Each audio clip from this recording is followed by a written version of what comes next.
Hello, it's Laura from Worditude, and today I'm going to talk to you about why you're finding it so difficult to come up with ideas for your blog posts or your social media or your emails, and why I think that's your fault and what you can do about it. So, this is the most common complaint or question I think I get. So, people don't know what to write on their blog post, they don't know what to post to their social media accounts, and they feel like they're constantly having to come up with new ideas for fresh content that their audience is going to want to see. And I have a few tools that help people with that. I've got a workbook. It's my most popular freebie, which is a year's supply of blog post ideas, and it's packed full of questions to help people come up with ideas for their blog posts. And my most popular blog post on my blog is a list of 25 ideas of things you can post to your Facebook page. So I know that this is a kind of constant struggle for business owners who are trying to come up with fresh content ideas. So to explain why I'm about to basically give you a ticking off, I want to take you back to my corporate days. So bear with me because this is not fun. It was not a fun place to be. So I don't know if you ever sat and had like a brainstorming exercise or mind mapping or kind of any kind of creative exercise where there was a room full of executives and you needed to come up with ideas. As part of my leadership program that I was in when I left university. So I left university, went to a financial services company, and I was put in like a leadership development program. So I had tons of training on how to be a leader and how to coach people and how to run projects. And one of the first things that I was taught was if you're leading one of these idea sessions, so if you're the person standing up at the front with the whiteboard or the like the flip chart paper and the felt tip pen, and you're asking people to come up with ideas to contribute towards a solution, you never ever shut them down. So no matter how bad you think the idea is, holding the pen does not put you in control of whether an idea is valid or not. You have to hear every idea, hear it out, write it up on the board, and you don't screen out ideas at that stage. You're just trying to encourage as many ideas to come forward as possible. And if you've ever watched The Apprentice, you'll see that like basically that just doesn't happen. So in theory, we know that we should not screen ideas. We should just let everyone have their say. And what happens is that it gets kind of momentum and energy in the room and everyone's pitching in different ideas. But in practice, what happens is we feel the time pressure and everybody else in the room cannot keep their mouth shut when someone comes up with a terrible idea. And so they kind of really quickly shut it down by saying, no, that's not going to work because of this. And the idea never makes it onto the board. And what happens when you do that in a group setting is not only the person that you're shutting down, you literally are shutting them down. So you cut their idea off before they've even had a chance to explain it. You shut down not just that idea, but any future ideas they're likely to have because you've massively decreased the likelihood of them wanting to contribute to the discussion. But what also happens is you then change the energy or the culture of the room, and instead of it being an open space where people can contribute ideas freely without judgment and they feel very creative, they suddenly become way more apprehensive and are frightened to put forward ideas. And it happens, I haven't actually watched this season of The Apprentice, but it's happened in every other season that I've watched, where they get into their little huddles of brainstorming and they start off with a fair amount of energy because everyone's really enthusiastic, and they start throwing out these ideas, and then whoever's holding the pen shuts someone down, and then that's it. Like the energy of the room changes, and then I love the way that show's put together because they show these scenes of people sort of sitting around going not being able to come up with anything. So in a group setting, that's what happens when you shut ideas down, when you cut them off before they've even had a chance to be aired. And this is a completely unscientific explanation. I have no evidence for this.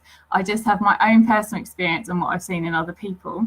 When people come to me and say, I can't think of anything to write on my blog, or I don't know what to post to social media, I don't have any idea, I challenge them and say, really, you have no ideas at all. Like, you've never been walking down the street and seen something and thought, I could share that with my audience, that would be interesting. Or you've never had an experience in your life where you would like to share that on your blog and talk to your audience about it.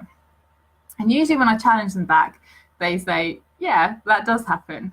And what they're doing is they have the idea for a split second of, yes, this is something I could share with my audience.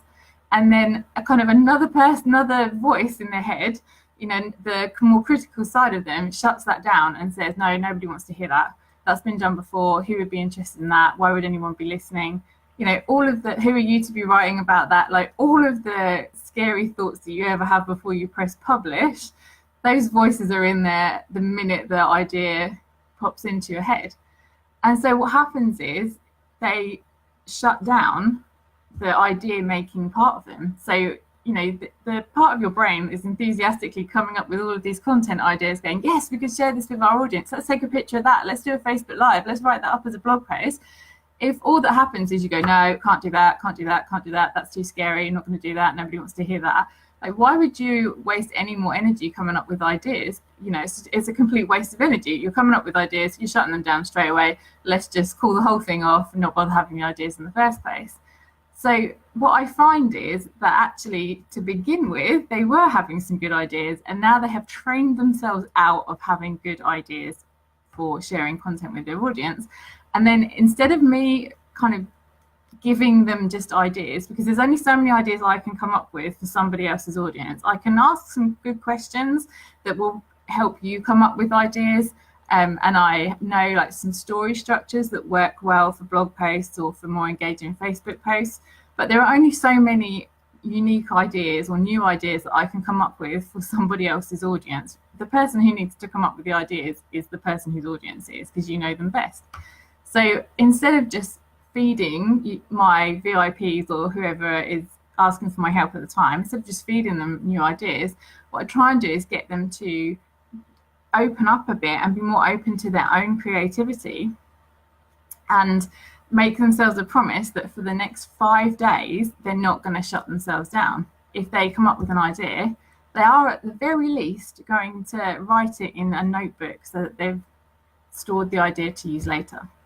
So you don't have to run with it straight away. If you're really going for this, what would happen is you would have the idea and you'd jump on a Facebook Live or you'd jump on your Facebook post and you would share the content as quickly as possible so you didn't have time to back out of it. And then maybe in a few days' time, when you've got a bit more time and space to do this, you would turn that content idea, make it a bit bigger, link it to other blog posts and publish it on your blog. But that can be a bit scary. If you've gone from like, I never write anything at all to, okay, I'm going to start being a bit more open to these new ideas, that's a bit of a jump. So what I suggest you do is at least have some kind of, like an app on your phone or a notebook, or I used to have a jam jar of ideas. So if I had the idea of like, this would be a good thing to talk to my audience about, at the time, I didn't have to know whether it was going to be a blog post or a video or an email or whatever format it would best be suited to. I just felt like it was a topic that would be good for my audience. I would write it on a post-it note, fold it up and stick it in the jam jar. And then when I had time at the end of the week and I was thinking, I need to write a blog post now, what should I write about? I could just pop my hand in the jar, and whatever idea came up, it was really easy for me to then write the blog post, because I would remember just from the outline on that piece of paper what it was that had inspired me and what the message was that I wanted to communicate. So that is my challenge to you.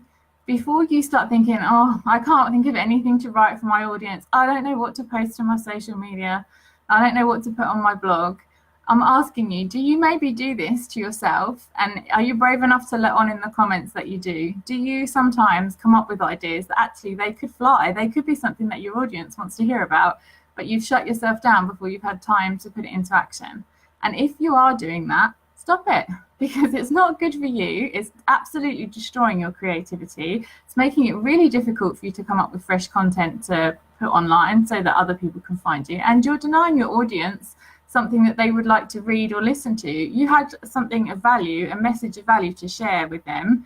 The moment that popped into your head and you had that idea, you had the opportunity to give them something of value, and then you just didn't. Then you denied them because you decided already, without even consulting them first, nope, nobody wants to read this, I'm not gonna bother.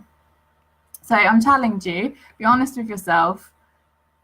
Do you do this? And if you do, what can you do to help make your creativity flow a bit more, to let go a little bit? You could just, even if it's just get the idea as far as a notebook or a spreadsheet or a jam jar of note paper, just whatever works for you. It's time to be a bit more relaxed about this, because actually if you do write something and nobody wants to read it, you haven't really lost a great deal. And often the only way you're going to find out what kind of content works for your audience, what is it that they want to be seeing and reading about, is just to just go for it. Just chuck a load of stuff out there and you'll see for yourself, okay, they really loved this, they really were engaged with this did nothing and nobody was interested in it. And you'll just learn. You're not going to get it right first time. Just put it out there, look at the feedback, look at the response, tweak your approach, put something else out there. That's how it works. So just be a bit more relaxed about this, and that's how creativity will flow. Not by somebody else giving you a list of ideas of things to write about, but by you being more relaxed about your own ideas and allowing them to come through and then putting those into practice.